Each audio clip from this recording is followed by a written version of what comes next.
Picking up back with Brockton Celestial Forge by Lord Roustabout. When we had left off, we had just seen the inside of his workshop, and he was going over how cape powers work, including passenger theory.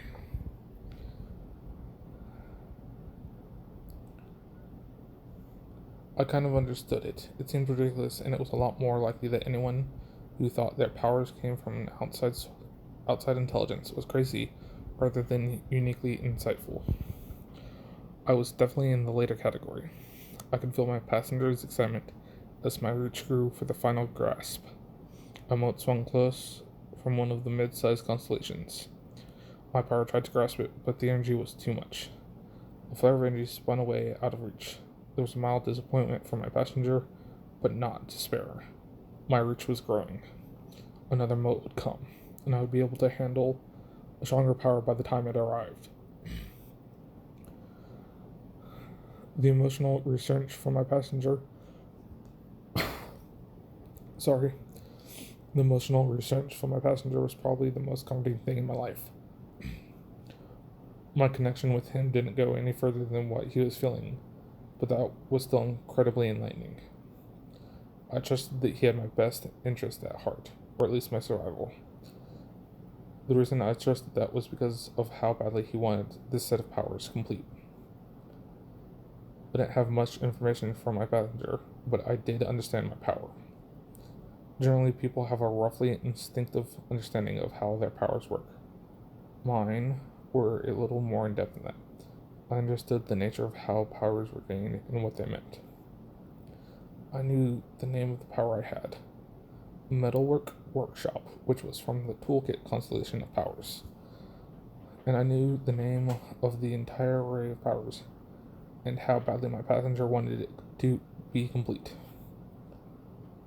My power, or the array of my potential powers, was the Celestial Forge. From what I could tell, it was the ultimate tinker power. My passengers combined Holy Grail and Mount Everest.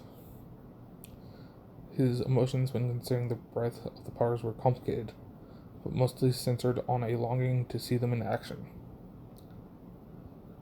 He wanted this to be completed, and was heavily interested in me being the one to finish it. All his guidance and support was for the purpose of turning me into the greatest tinker that had ever existed. I just hope I could live up to those expectations. I wasn't likely to see any new powers tonight. I completed a circuit of the various pieces of borderline scrap metal that represented my crafting projects from the previous week. A persistent and definitely restocking of my workshop was really incredible. But without the skills to make better use of all I had was a hobby room. I checked my watch. It was getting on past 6. I had kind of blocked out this evening for dealing with any new abilities I got from my power. That was a wash. That left me with some time to prepare for the other aspects of being a superhero. There's a common impression that makes tinkers something of a soft target in cape fights.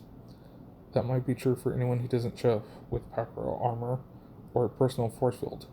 The fact is, most capes out there have no physical boosts at all. Brutes are common enough, but outside that category, everyone is as vulnerable as a normal human. The problem for tinkers is that they have time commitments that keep them from being able to train to the level expected from capes.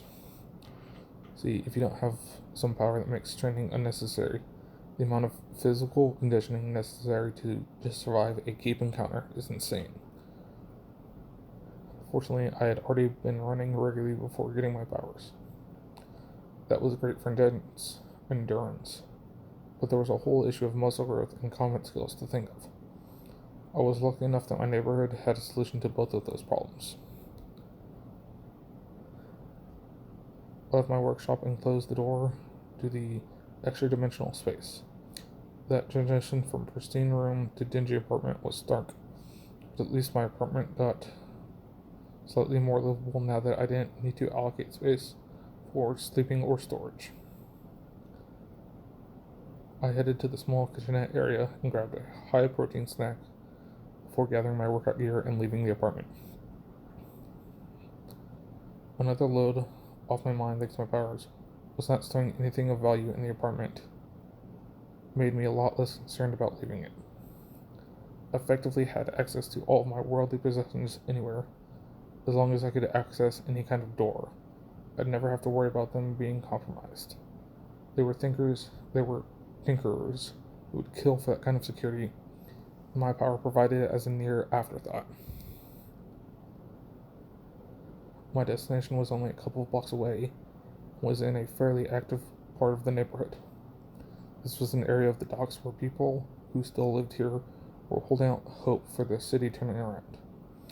It was an enduring investment in the community that probably only persisted because there was minimal value to be found here for any of the local gangs.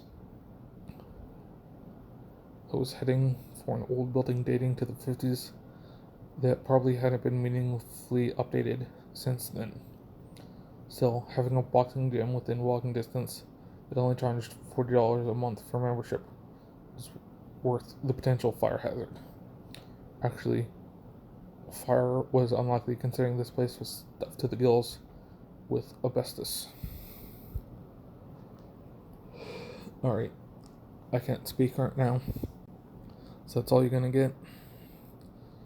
Thank you for listening, if anyone's even been listening.